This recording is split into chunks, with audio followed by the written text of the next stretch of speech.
La discussion est vraiment très intéressante et je pense on s'accorde 15 minutes, ça va? C'est la démocratie, hein? Il faut toujours demander, hein? Je n'impose rien. Est-ce que vous êtes d'accord? Ok. On commence par Madame Cécile.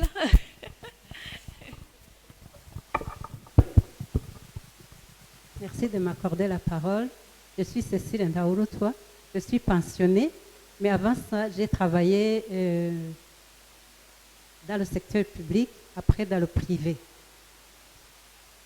Oui, je commence aussi par des remerciements à l'endroit des organisateurs, des panélistes et de vous toutes, parce que je ne pourrais pas y manquer vraiment. Alors, nous avons entendu tout au début la définition que chacune des panélistes est donnée à la notion de leadership.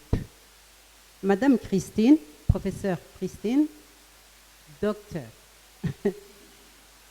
elle nous a donné sa propre définition de leadership. En dehors ou en plus des définitions qui sont données dans Google. Alors, elle a mis sur le tapis les qualités indéniables qui font qu'une personne soit leader. Madame Nancy a déterminé ça comme un art de vivre, de communiquer, de prendre des décisions et surtout de les assumer. Céline, si j'essaie de résumer, parce qu'Annick l'a fait déjà, comme un rendez-vous du donner et du recevoir. Aujourd'hui, ma question est celle-ci. Leadership ou un leader, comment est-ce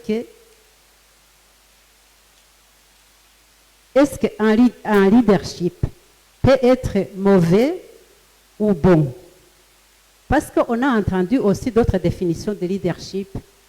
Je me dis que ce n'est pas la première fois que des ateliers s'organisent au niveau du leadership. J'ai entendu d'autres personnes qui décrivent le leadership comme une capacité de pouvoir mobiliser des communautés et d'apporter un changement. Si j'essaie d'être concrète, par exemple, dans le temps, mais on en parle même aujourd'hui, par exemple, si on prend le camp de Hitler en Allemagne, c'est quelqu'un qui a pu mobiliser des foules, qui aujourd'hui a des personnes, des gens, un parti nazi, qui est suivi par un grand nombre de jeunes aujourd'hui en Europe et même des vieux. Donc, il est parti, mais il est toujours suivi. C'est quelqu'un qui a mis là ses opinions, qui les a mis en œuvre et qui aujourd'hui existe parce que son parti est toujours là et il y a des gens qui épousent toujours cette notion. Alors aujourd'hui, est-ce qu'on peut dire qu'il y a un leader ou un mauvais leadership? Un mauvais leadership, ça s'appelle aussi un leadership. Donc je suis là au niveau des définitions. Parce que quelqu'un qui se dit, est-ce que vous pouvez vous dire, moi je suis un leader? Je peux dire par exemple, moi je suis leader parce que j'ai un parti, hein? J'ai des gens qui me suivent, je sais parler, je sais communiquer, j'ai la parole, donc je me considère comme un leader. Qui est leader pour vous? C'est ça ma première question. La deuxième question, est-ce qu'on est leader ou on le devient? Oui, on a entendu des exemples où des gens hésitaient, comme par exemple le cas de Nancy et je ne connais pas très bien, de Céline, qui au début avait certaines craintes. Est-ce qu'on est leader ou on le devient? Parce qu'on a vu dans des communautés paysannes, par exemple, des femmes ou des hommes, disons nos grands-pères, qui n'ont même pas été à l'école, mais qui parviennent, à l'instar des Bashingantahe, dont Christine a parlé, qui est une institution aujourd'hui qui est remise en valeur, même au niveau du Burundi. C'est que beaucoup de gens apprécient actuellement, dans la politique actuelle, qu'on veut redonner l'honneur à l'institution du Bashingantahe.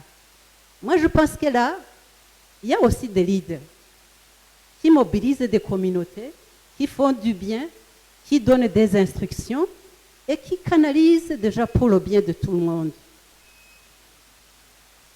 Alors, aujourd'hui, je voudrais savoir si, justement, je suis en train de me répéter, pardon, on est leader ou on le devient. Sinon, je pense que je suis un peu en avance parce que José vient de parler, de proposer certaines solutions pour que justement on puisse briser ces stéréotypes et qu'on puisse sortir de l'inaction. Moi, je m'étais réservé cette question parce que j'ai vu sur le programme que dans les objectifs, à la fin, là, on parle de déclencher une introspection susceptible de nous relever et d'agir afin de sortir de l'inaction. Alors moi, je m'étais réservé une question en attendant que ce que les panélistes ou les participants proposent, parce qu'aujourd'hui, je me pose la question. Au niveau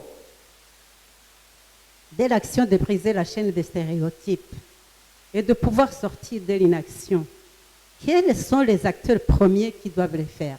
Est-ce que ce sont ces femmes qui veulent percer, qui veulent briser ces stéréotypes pour vraiment se sentir bien, utiles à la communauté? Ou est-ce que ces femmes, elles attendent d'autres acteurs politiques ou autres à ce qu'elles soient relevées à ce niveau? Merci.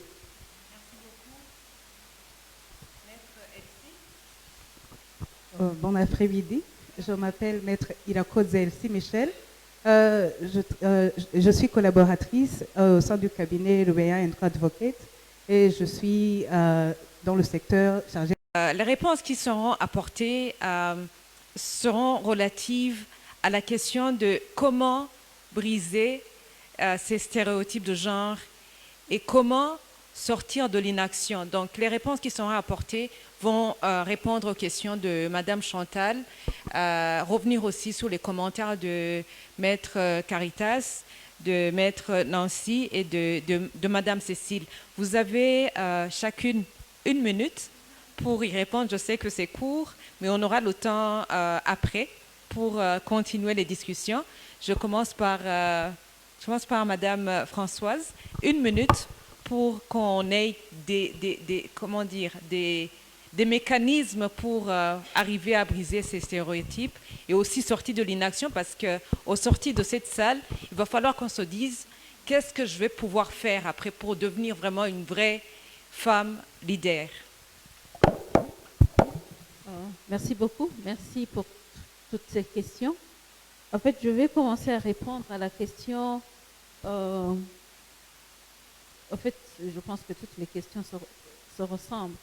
Mais ce que je voudrais dire, premièrement, quand vous êtes une femme qui a accepté de, comment dirais-je, d'être leader, sachez que vous êtes observé tout le temps, vous êtes charcuté, vous êtes critiqué, vous êtes rabaissé.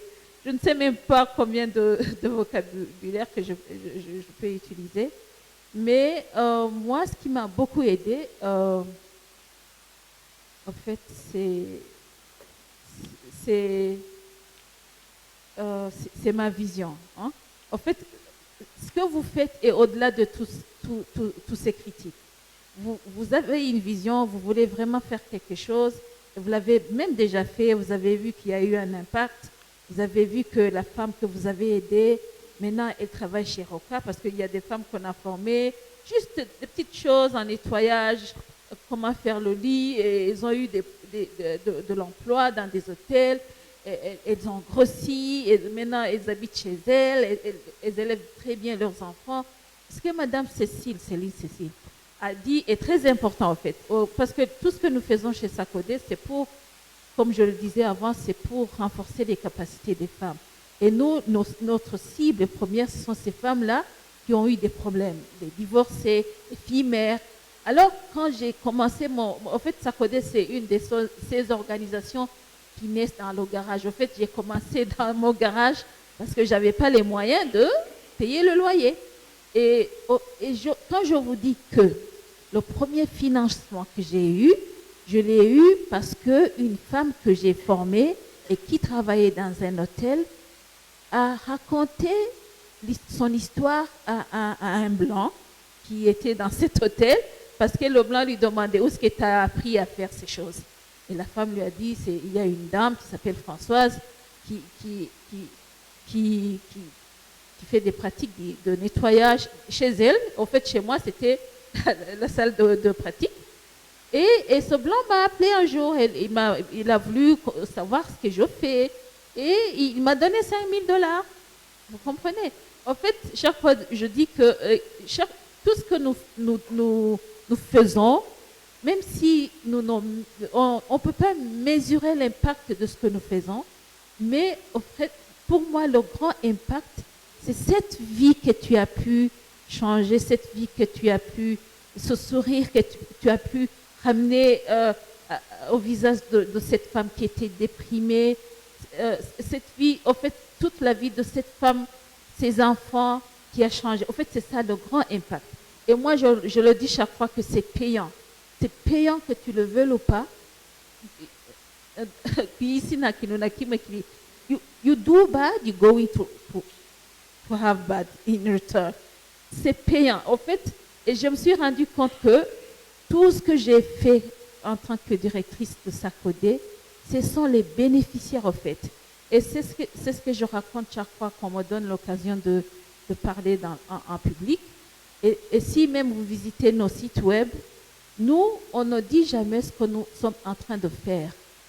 Nous postons l'impact, les résultats qu'on a eus à travers ce qu'on a fait. Et Madame José l'a bien dit, nous récoltons les histoires des femmes, des filles qu'on a pu aider, et c'est ce que nous vendons en fait.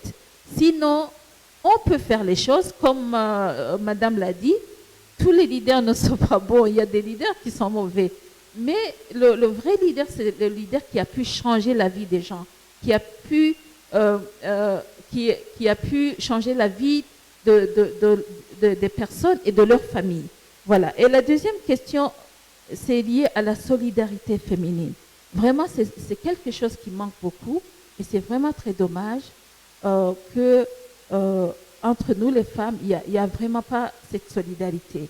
Je vois qu'il y a vraiment beaucoup de mouvements des femmes. Beaucoup. Et vous allez le voir le 8 mars. Toutes les femmes vont porter des pagnes. Il y aura partout, dans tous les cabarets, il y aura des femmes. Mais vraiment, quand vous vous asseyez et que vous pensez, que vous regardez, ces femmes, elles sont en train de faire quoi au juste?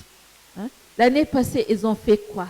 Aujourd'hui, elles sont arrivées à quoi? Il n'y a rien. C'est seulement porter la pointe. Et c'est vraiment, vous allez m'excuser, je le dis comme je pense, mais c'est vraiment très dommage qu'il n'y a pas cette solidarité où on pouvait s'asseoir et mettre en place des indicateurs, se dire, ici nous avons des femmes juristes. Pourquoi cette loi liée à l'héritage n'est toujours pas été... la femme burundaise n'hérite pas. Alors que cette loi... Voilà. Et pourquoi on n'a pas encore cette loi? Alors que c'est quelque chose qui est vraiment très important. Toutes ces femmes-là que vous voyez en ville, qui n'ont pas un endroit où toutes ces abayaya, hein, elles viennent en ville, elles tombent enceintes, et quand elles veulent retourner chez elles, elles ne sont pas acceptées. Vous comprenez? Parce que le grand frère ou le petit frère ne va pas accepter. Et pourquoi on n'a pas cette loi? Moi, j'aurais aimé, le 8 mars, hein, ces femmes, les juristes, que vous vous asseyez et que vous nous disiez quel est le plaidoyer qu'il faut faire pour qu'on ait cette loi, que cette loi soit vraiment là. Hein? Voilà. Merci beaucoup, Madame Françoise. C'est très important ce que vous êtes en train ce que vous venez de mentionner. Là, je donne la parole à Docteur Christine pour qu'elle nous dise en fait comment briser une fois de plus ces stéréotypes et comment sortir de l'inaction. Elle a parlé, Madame Françoise, de changement. Elle a beaucoup parlé de solidarité et d'éviter de travailler dans le vide. Ne pas seulement porter des pagnes le 8 mars, mais agir, travailler. Donc, on attend le point de vue de Dr Christine, des recommandations, comment nous aider au sortir de cette salle en disant que lundi, il ne sera pas question d'aller fêter ou de porter des pagnes, mais qu'est-ce que nous allons faire pour dire peut-être l'année prochaine, en 2022, on était dans une salle à Roca Golf, on a appris cela et puis on a agi, on a pu changer certaines situations. Merci beaucoup.